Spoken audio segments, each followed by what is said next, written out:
Pelo sinal da Santa Cruz, livra-nos Deus, nosso Senhor, dos nossos inimigos.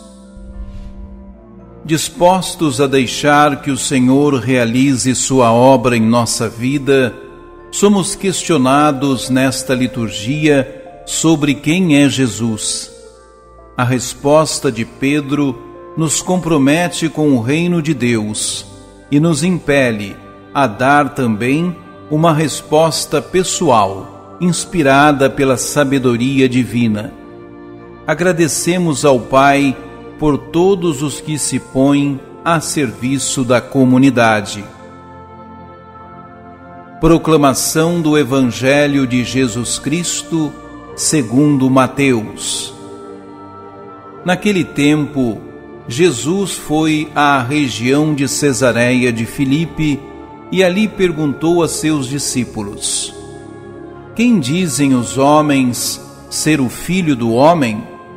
Eles responderam: Alguns dizem que é João Batista, outros que é Elias, outros ainda que é Jeremias ou alguns dos profetas. Então Jesus lhes perguntou: E vós, quem dizeis que eu sou? Simão Pedro respondeu: Tu és o Messias, o Filho do Deus vivo. Respondendo, Jesus lhe disse: Feliz és tu, Simão, filho de Jonas, porque não foi um ser humano que te revelou isso, mas o meu Pai que está no céu. Por isso eu te digo que tu és Pedro, e sobre esta pedra construirei a minha igreja, e o poder do inferno nunca poderá vencê-la. Eu te darei as chaves do reino dos céus. Tudo o que tu ligares na terra será ligado nos céus. Tudo o que tu desligares na terra será desligado nos céus. Jesus, então, ordenou aos discípulos que não dissessem a ninguém que ele era o Messias.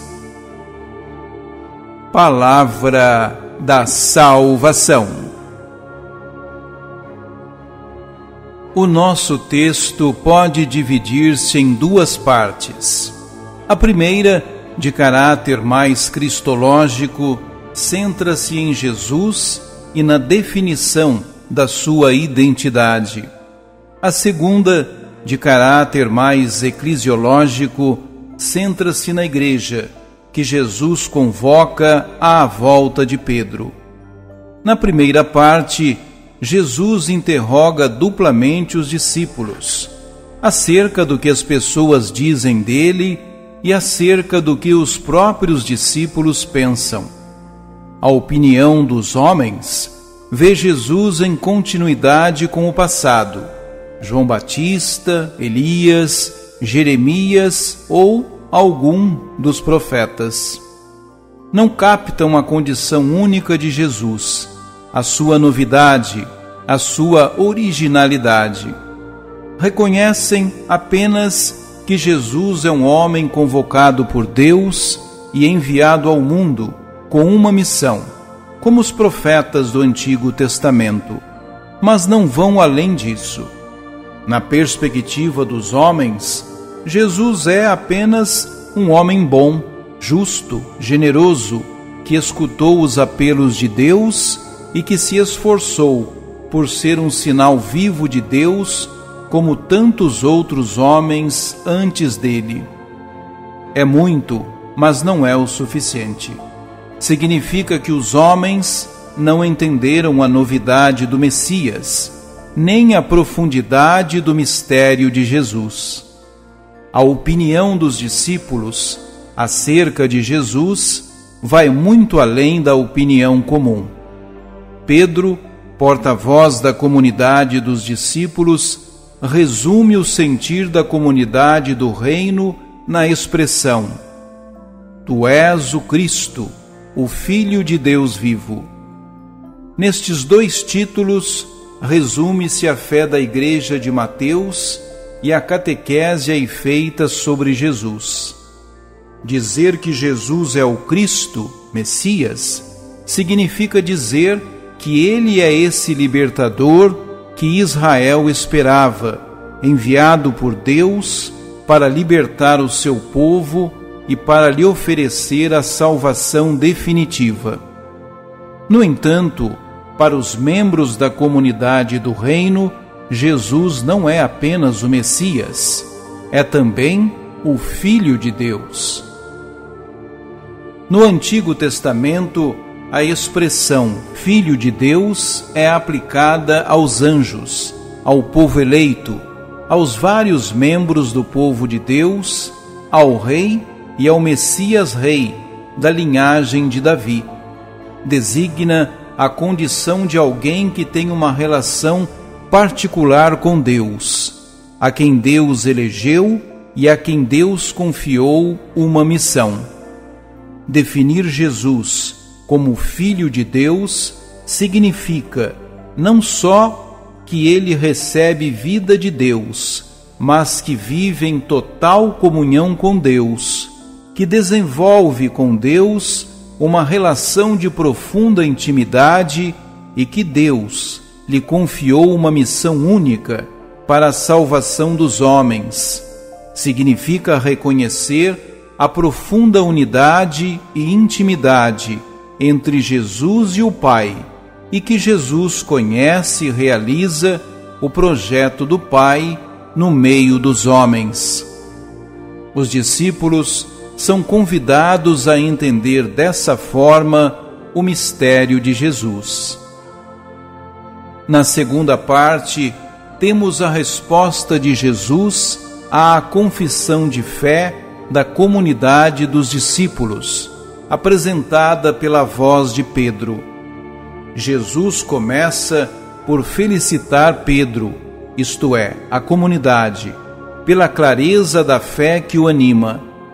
No entanto, essa fé não é mérito de Pedro, mas um dom de Deus. Não foram a carne e o sangue que te revelaram, mas sim o meu Pai que está nos céus.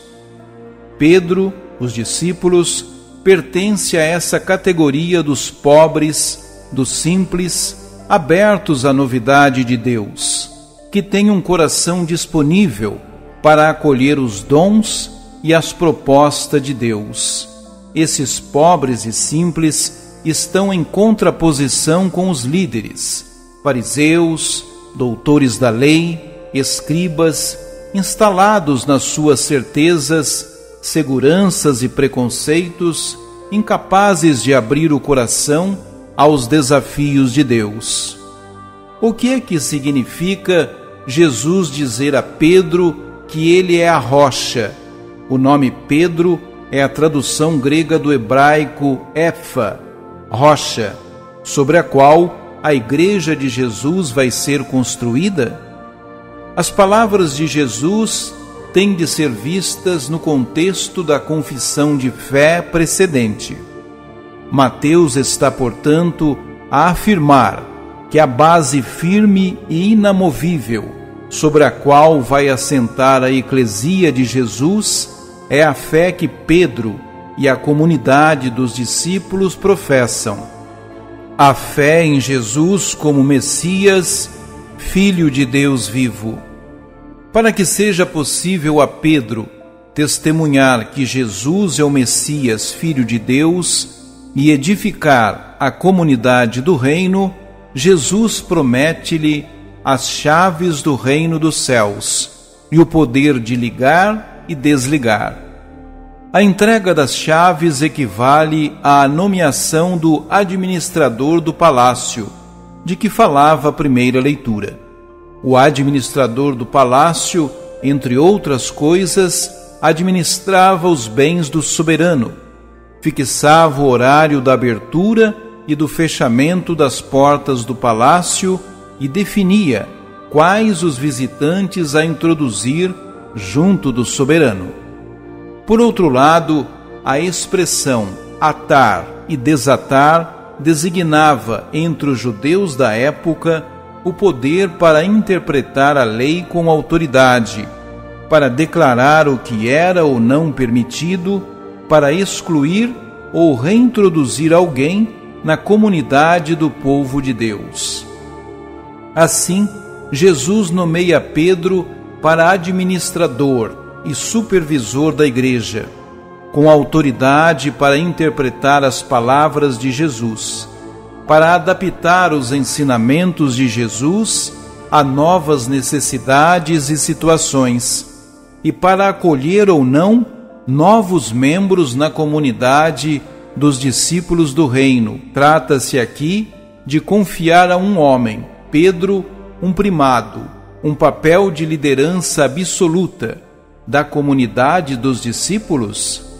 Ou Pedro é aqui um discípulo que dá voz a todos aqueles que acreditam em Jesus e que representa a comunidade dos discípulos? É difícil, a partir deste texto, fazer afirmações concludentes e definitivas. O poder de ligar e desligar, por exemplo, aparece noutro contexto, confiado à totalidade da comunidade e não a Pedro em exclusivo. Provavelmente, o mais correto é ver em Pedro o protótipo do discípulo. Nele está representada essa comunidade que se reúne à volta de Jesus e que proclama sua fé em Jesus como Messias e o Filho de Deus. Oremos. Ó Jesus, Filho do homem, o povo não tem clareza sobre a tua identidade. Pedro, porém, por revelação divina, afirma que és o Messias, o Filho do Deus vivo. Em contrapartida, tu lhe confias o governo da tua igreja. Queremos te conhecer cada vez mais e fazer parte da tua comunidade. Pelo sinal da Santa Cruz, livra-nos Deus nosso Senhor, dos nossos inimigos.